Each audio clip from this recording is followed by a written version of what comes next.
आपका व्यक्तित्व सामने वाले को अपने आप झुका देता है कि ये मानो कुछ है।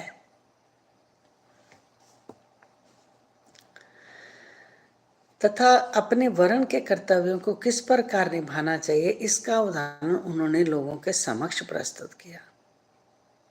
जो भी कैटेगरी आपको मिलता है, माता जी आपका इंस्टा आईडी है यहाँ नहीं है? बेटा इंस्टा आईडी है। आप क्या कहते हैं, यूट्यूब के ऊपर दोनों मिलेंगे, फेसबुक भी और इंस्टा भी।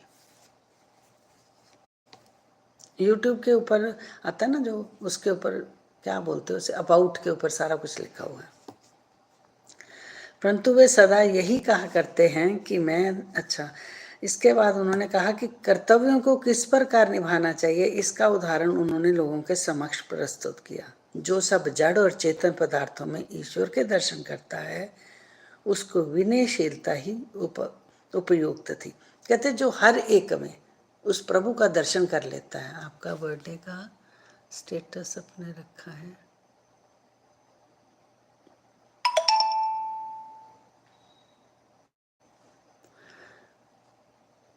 क्या लिखा आपने? आपके बर्थडे का स्टेटस आपने रखा है, कैसे मतलब? जहाँ पे है वही है, वही है जो बर्थडे वाला स्टेटस है, शायद वही है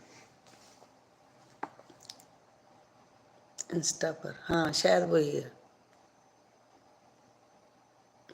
मैंने नहीं डाला, इन्होंने डाल दिया था मैंने नहीं डाला, बच्चों के पापा ने डाल दिया था। उनको ज़्यादा खुशी हो रही थी कि मेरा बर्थडे है कल। परसों था, कल नहीं परसों था, आज तो 14 हो गई। उन्होंने अब कहते कि जो चेतन और जड़ में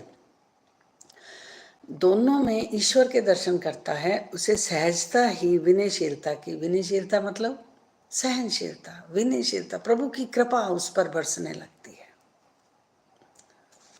उन्होंने किसी की उपेक्षा या अनादर नहीं किया। बाबा ने कभी, लोगों ने उनका इतना अपमान किया, पत्थर मारे, लेकिन बाबा ने किसी के लिए भी कभी अपशब्द नहीं बोले। क्या हम ऐसे कर सकते हैं? हमें कोई बोल के जाता कहाँ है, छोड़ेंगे नहीं उसे। यही फर्क है हम में और उनमें।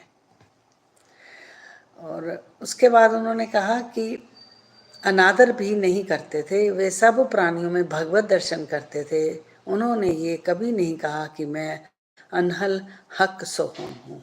उन्होंने ये कभी नहीं कहा कि मैं ही ईश्वर हूँ, मैं ही सोहम हूँ। हर एक प्राणी में वो ईश्वर का दर्शन करते थे। वे सदा यही कहते थे कि मैं तो यादे हक दासो अहम हूँ। सबको कहते थे कि मैं ही ईश्वर का दास हूँ और आप सबके भी दासों का दास हूँ। जो इस तरह का विनम्र हो जाएगा, बताओ उस पर कृपा होगी कि नहीं होगी? वो कहते थे मैं दासों का भी दास हूँ। अल्लाह मालिक सदा उनके होठों पर रहता था। हम अन्य संतों से परिचित नहीं हैं और ना हमें ज्ञात है कि वे किस प्रकार आचरण किया करते थे अथवा उनकी दिनचर्या इत्यादि क्या है। ईश कृपा से केवल हमें इतना ही ज्ञात है कि वे अज्ञान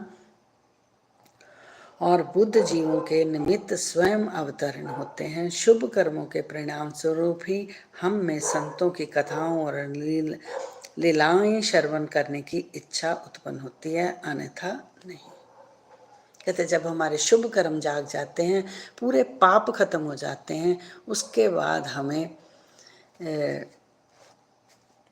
ईश्वर की कृपा और पूरा संत जो है हमें मिल जाता है, तभी हमें मिलता है। इससे पहले हमें संत मिलता ही नहीं है, जब तक हमारे पाप नष्ट नहीं होते।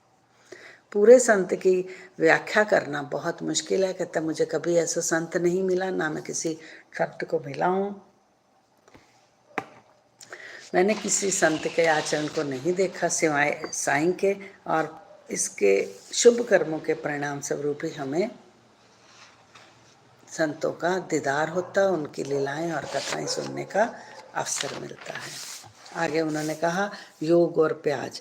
इस कहानी में उन्होंने ये कहा, एक समय कोई एक योगाभ्यासी नाना चंद्रकर के साथ शिरडी आया। उन्होंने पतंजलि योग सूत्र तथा योग शास्त्र के अन्य ग्रंथों का विशेष अध्ययन किया हुआ था। बहुत कुछ पढ़ा हुआ था उन्होंने, योग सूत्र और योग शास्त्र सूत्र उन्होंने पढ़ा हुआ